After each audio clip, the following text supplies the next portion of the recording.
بسم الله الرحمن الرحيم. يا أيها الذين آمنوا لا تتخذوا عدوي وعدوكم أولياء تلقون إليهم بالمودة وقد كفروا بما جاءكم من الحق يخرجون الرسول وإياكم أن تؤمنوا بالله ربكم إن كنتم خرجتم جهادا في سبيلي وابتغاء مرضاتي تسرون إليهم بالمودة وأنا أعلم بما أخفيتم وما أعلنتم ومن يفعله منكم فقد ضل سواء السبيل. إن يثقفوكم يكونوا لكم أعداء ويبسطوا إليكم أيديهم وألسنتهم بالسوء وودوا لو تكفرون.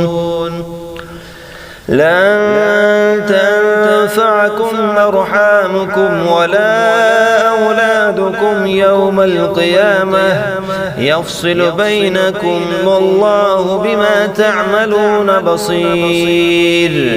قد كانت لكم أسوة حسنة في إبراهيم والذين معه إذ قالوا لقومهم إنا براء منكم ومما تعبدون من دون الله كفرنا بكم وبدأ بيننا وبينكم العداوة والبغضاء أبدا حتى تؤمنوا بالله وحده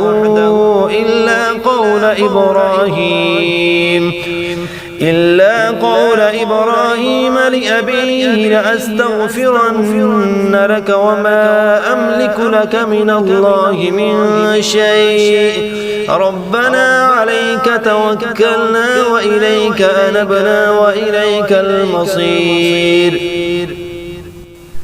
ربنا لا تجعلنا فتنة للذين كفروا واغفر لنا ربنا إنك أنت العزيز الحكيم.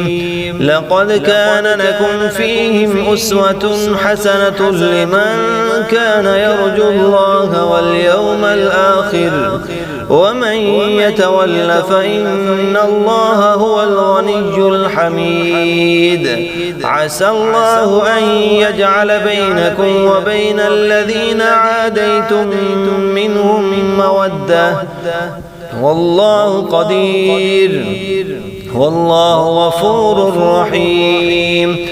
لا ينهاكم الله عن الذين لم يقاتلوكم في الدين ولم يخرجوكم من دياركم أن تبروهم وتقسطوا إليهم إن الله يحب المقسطين.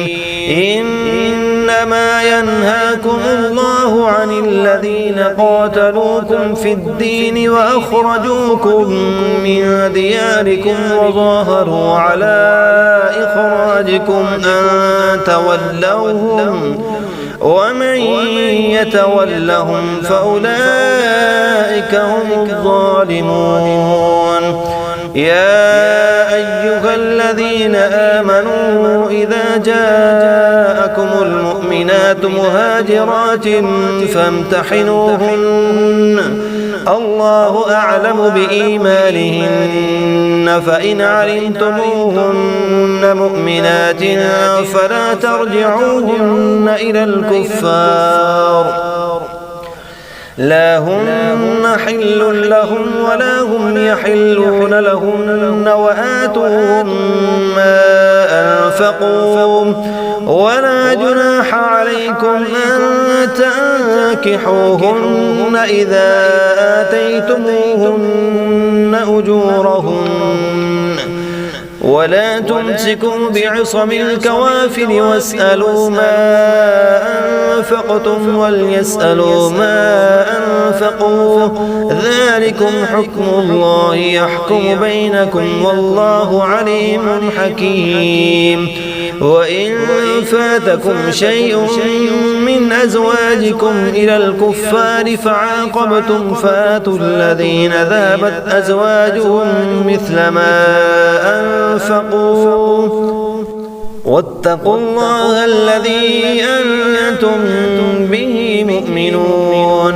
يا أيها النبي إذا جاءك المؤمنات يبايعنك على أن لا يشركن بالله شيئا ولا يسرقن ولا يزنين ولا يقتلن أولادهن ولا يأتين ببهتان يفترينه بين أيديهن وأرجلهن ولا يعصينك في معروف فبايعهن واستغفر لهن الله إن الله غفور رحيم. يا أيها الذين آمنوا لا تتولوا قوما غضب الله عليهم قد يئسوا من الآخرة كما يئس الكفار من أصحاب القبور.